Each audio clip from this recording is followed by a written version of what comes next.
Lula quis ensinar uma mulher jornalista a fazer o seu trabalho. Será que a esquerda já está chamando ele de machitos e misóginos?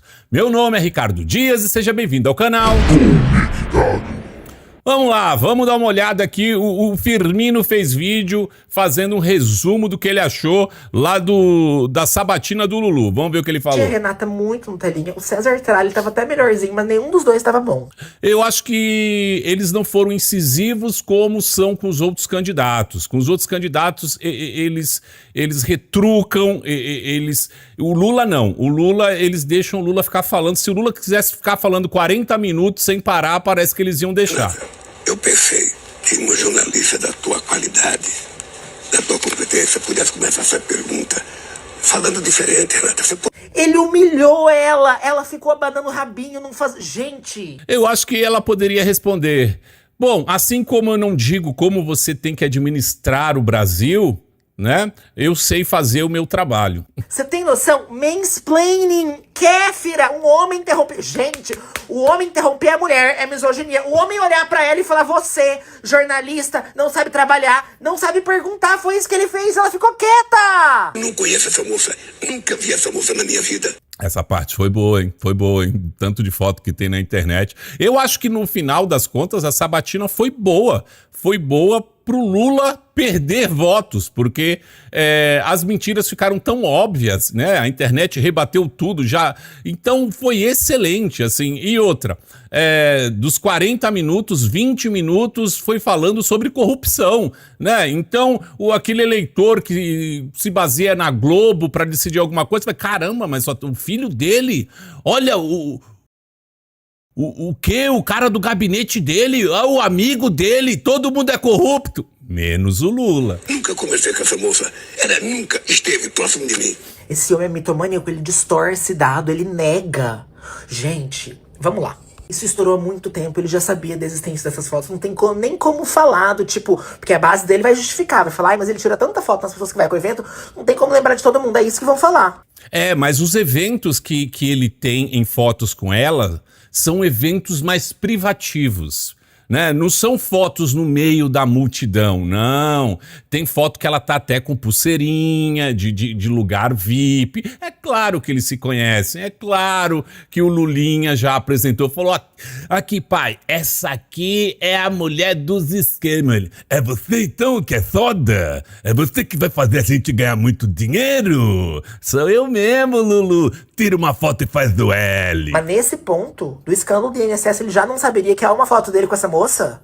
Você sabe, como jornalista, que eu fui vítima da maior mentira montada nesse país. Foi sim, foi vítima sim. Que tinha como objetivo não me deixar ser candidato em 2018. Ele ama essa historinha que ele foi uma vítima da Lava Jato. Aqueles bilhões que voltaram aos cofres públicos é o quê? Não, e o sítio de Atibaia foi provado que é dele, o triplex também, só não tava no nome dele, mas foi provado lá com os bilhões de provas que era dele sim, e tanto que ele foi condenado, e ele não foi inocentado, ele só foi anulado. É dinheiro fabricado em laboratório? O jornalismo da Globo cumpriu a sua obrigação de noticiar os fatos durante... Ele quer que os jornalistas pedem desculpa pra ele. Esse velho, ele se acha mesmo, velho.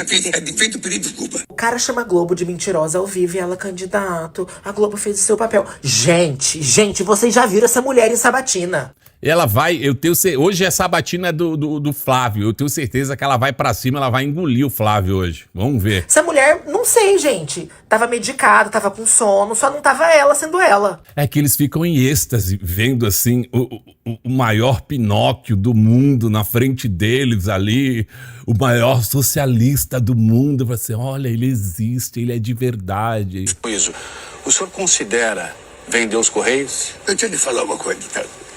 Você já era nascido em 1985. Desde 85 o Correio Brasileiro vive em crise e alguém quer privatizar o Correio. Ele dá volta, ele ri, ele não responde, não apertam. Então compara os números com a gestão Bolsonaro. Por que não fala? Por que não compara? Por que não interrompe ele igual vocês interrompem os outros?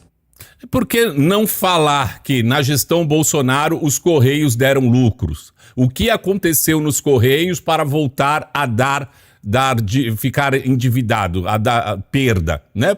Mas eles não fazem esse tipo de pergunta, por quê? Porque vai enaltecer o outro governo. E aí eles esquecem. Não será protegido por ser meu filho, por ser meu irmão, nada. É isso que eu falo, vocês não interrompem. Por que perguntam, não perguntam? Então por que tentaram tirar do STF e jogar pra primeira instância? Isso é uma forma de tentar se intrometer no processo? Eu não vou afastar delegado da Polícia Federal. Tentaram trocar os delegados, né, também. Eu não vou fazer qualquer movimento para que meu filho seja cobertado de erro. Não. Meteu o PGR pra fazer, pra pedir pra jogar pra primeira instância e jogou agora o delegado da Polícia Federal pra fazer uma reunião com o Mendonça pra pedir pra ele pegar leve. Mas eu não vou fazer nada pra ajudar meu filho. Desculpa, cara, não são os mesmos apresentadores das outras sabatinas que vão com sangue no olho e interrompem o cara toda hora. O cara fazia monólogos, ele falava sozinho. Agora vai ser a vez do Flávio, vão engolir ele vivo. Querem apostar que ele não vai conseguir falar 30 segundos sem ser interrompido? Aguarde e verá. E eu acho que eles vão engolir o Flávio, porque o Flávio é muito fraco, velho. Eu acho o Flávio bem fraco. Bom, vamos lá.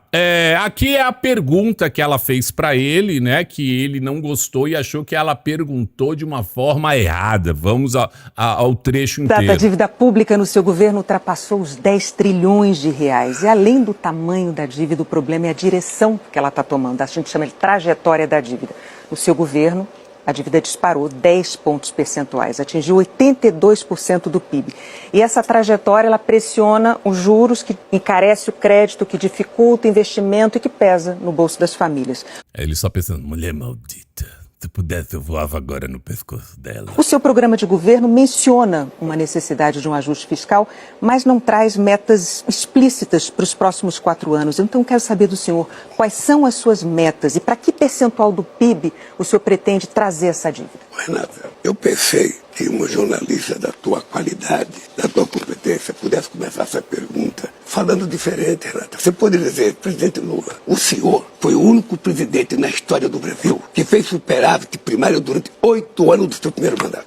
É isso. Ele queria que ela elogiasse ele, né? Porque ele ama ser paparicado, né? E ela não abriu a boca, ela não respondeu. Eu faço meu trabalho como jornalista, do jeito que eu sei fazer, e o senhor administra o país, que me parece que não está sendo muito bem administrado, não, pelas contas públicas aqui. Mas jamais eles fariam isso, né? E aí, nossa, fiz merda ali, mas tudo bem. Ali, a moça lá da Globo News, ela ficou chateadinha ali, mas pegou muito leve. E na primeira parte, tem um momento que me incomodou, que é quando ele tenta... Ele não concorda com a pergunta que a Renata faz e ele tenta explicar qual é a maneira que a Renata deveria fazer a pergunta para ele.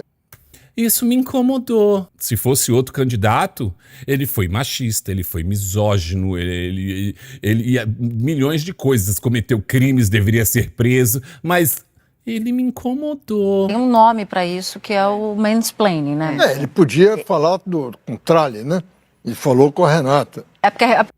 Quem perguntou foi a Renata, né? Mano, esses velho gagá que tá fazendo o jornalismo, meu Deus do céu. A pergunta foi da Renata, Sim, mas ele tentou ensinar a Renata a perguntar. Mas o Tralli também fez perguntas muito incômodas e ele não reagiu dessa maneira. Esse aí foi quando... É isso aí, porque ele é machitos e ele só vai pra cima de mulher. Aí o Firmino falou sobre isso também. Você pode chamar isso aqui de violência de gênero? Na primeira parte, tem um momento que me incomodou, que é quando ele tenta... Ele não concorda com a pergunta que a Renata faz e ele tenta explicar qual é a maneira que a Renata deveria fazer a pergunta para ele. Nenhum momento ela usa a palavra machista, nenhum momento ela usa a palavra misógino. É muito calmo aqui. E essa mulher, ela não faz críticas calmas, não. Não, ela não perdoa na crítica dela. Mas quando é o Deus dela, pô, tem que pegar leve, velho. Tem um nome para isso, que é o mansplaining, né? Mansplaining, no vocabulário, no dicionário das feministas, é quando o homem tenta explicar pra mulher o que ela tem que fazer, que ela tá fazendo alguma coisa errada. E eu acho engraçado, a Renata não interrompeu. Mas o meu mansplaining, que eu saiba, é quando o homem tenta explicar pra mulher o feminismo. Mas no caso é pra qualquer coisa também. Gente, nas sabatinas, essa Renata, ela vai igual uma águia. Ela ficou quietinha. O cara virou pra ela e falou, você não sabe trabalhar. Você, como jornalista, não sabe fazer uma pergunta. Foi isso que ele falou. E ela ficou quieta. Tô puto com isso. O Tralli também fez perguntas muito incômodas e ele não reagiu dessa maneira. Esse aí foi quando... Mas usem a palavra, vocês amam tanto a palavra machismo, misoginia. E a Janja que tá falando de misoginia, cadê? Que ela vai falar que um homem interrompeu uma mulher, que um homem disse pra uma mulher que ela não sabe trabalhar, que cometeu mansplaining. Por que isso é quando é de um lado, cara? É isso que eu fico puto. É isso, meus amigos. E aqui o pessoal da esquerda, assim, comentou o acontecido, mas não bateu como bateria em qualquer outro candidato. O Lula quis lecionar jornalismo para Renata Vasconcelos. Diz que a apresentadora do Jornal Nacional não deveria cobrar dele metas de redução da dívida pública.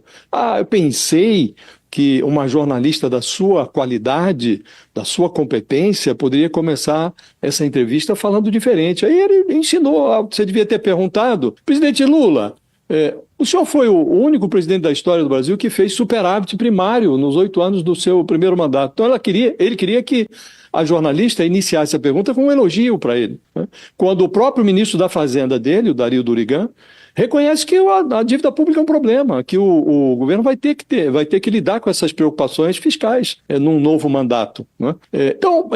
Não são momentos da entrevista que mostraram que o Lula, embora muito bem ensaiado, ele não estava preparado para o fato de que os jornalistas não estavam no mesmo script dele, não tinham ensaiado o mesmo script. Ele achou que ele ia ser só lambido na Globo, né? Querendo ou não, além deles terem pego leve para não ficar interrompendo, deixaram ele falar, mas as perguntas que tinham que ser feitas eles fizeram, né? E era muito previsível que, diante de todas essas notícias que foram veiculadas nos últimos dias, que a entrevista fosse dura, sobretudo porque durante a semana os outros sabatinados que estão ali nas franjas das pesquisas sofreram também sabatinas duras na mesma bancada. Então ele devia ter se preparado para o pior.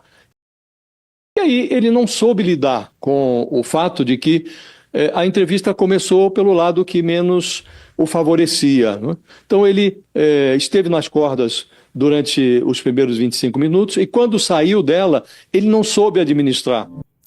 Podia perguntar, né? O que acontece? O que você acha que acontece que em todos os seus governos temos escândalos de corrupção, né? O que o senhor acha? Por que acontece no seu governo isso daí? Né? Mas isso aí jamais iriam perguntar. Mas me diz aí o que tu achou. Comenta aqui embaixo que eu quero saber. Deixa like nesse vídeo, compartilhe em suas redes sociais. Me siga no @canal conectado no Estragado e se inscreva nesse canal se você não for inscrito. Por enquanto é isso e a gente se vê. Fui!